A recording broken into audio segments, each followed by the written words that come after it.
All right, so this is going to be about a little project we did last year at Fall Fellowship, and we just finished it up. The project came to a full finish Saturday night, so we'll go over some details. It will not take long, I promise. It's short. Um, so basically, I'm just going to tell you how we did it and the reason we did it. Um, and the money that we profited, that the trading post people that may be on the call, so you can see how profitable it was for us. We didn't have but very few rules, and one of those was you had to be a youth to win the contest, but you didn't have to be a youth to participate. We had several adults that had fun with it as well. Um, and then you had to turn in your design before the trading post closed on Saturday night, and that was around 10 o'clock. So the idea came from the trading post advisor, and it was not an original um, Occoneechee Lodge idea. I think Wagyon 6 might have done the same thing. But the trading post advisor contacted me and said, I need a ghost flap so we can have some fun, let the kids color it in with the permanent marker. And we didn't have time to do this really, to get the LEC involved. And in our lodge, and I will say, please note that's in our lodge, if we use a design that has already been approved by the LEC, we do not have to go back in front of the LEC to get approval to make color changes. So we just used our regular ordeal flap and made a ghost flap out of it. So the idea was going to be, we're going to sell the participants 2 ghost flaps, and that way they can have one for colorizing and they can have the other one for their collection. And we really weren't sure how well this idea was going to go over. So we decided we would only order 300 flaps, and that would give us 150 sales, and we were going to sell them at $10 for the set of 2.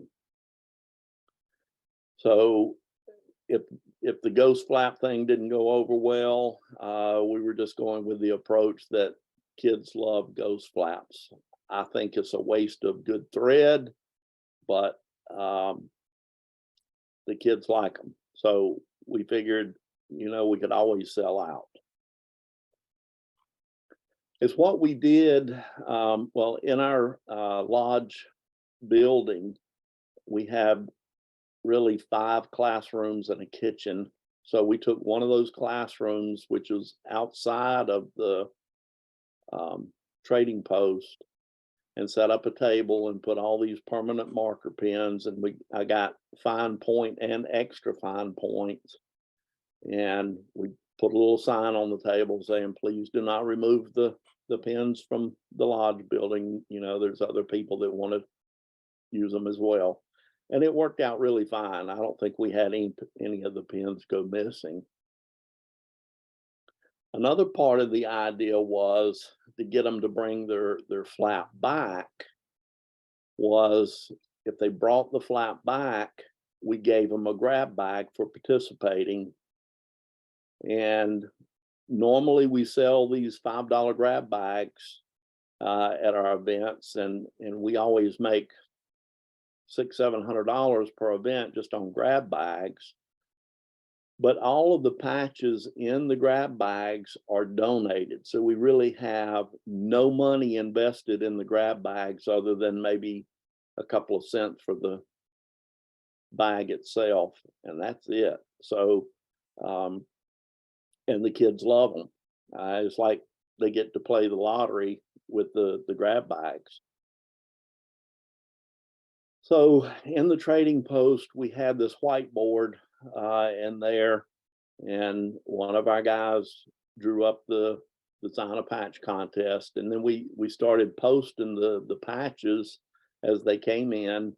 They would put their name on the back, and this shows 27 patches on here, but one more was turned in after I made this picture. And these are all youth designs. So that's what we had to pick from. Saturday night, after the trading post closed, the trading post staff started making selections on what we felt were the best flaps there. You know, everybody got to pick 3 that they felt and were the best designs, and some of them weren't sewable, so we had to toss them to the side. But these ended up being the 3 that we selected that we were going to present the next morning at the LEC meeting. So since the design had already been approved, is all we were going to ask the LEC to do was select the winning flap. And then, just as a reminder, we don't have to go back for them for approval to make the patch that the design has already been approved at some point in the past. And we placed an order for 200 of those, and they were all sold last Saturday night at Winter Banquet. And we had a plaque for the youth designer, but he was unable to show up. So he is in the chapter I'm in, and we have our chapter banquet Thursday night, and we'll present it to him then.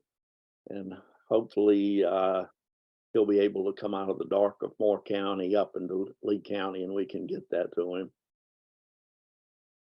So the money side of this, and this is what the trading post advisor was concerned with, was the money side. I was thinking, you know, it was just a great idea for the kids to have some fun. But the 300 ghost flaps we purchased were $465, and the contest winner flaps were $444. We did have some investment in the permanent markers of $30. So our expenses were still less than $1,000. And then when you figure in the ghost flap sales, we had $1,500 in sales, and we had another $800 in the winter flap sales. So our gross profit was $2,300, and you take the $939 off of that.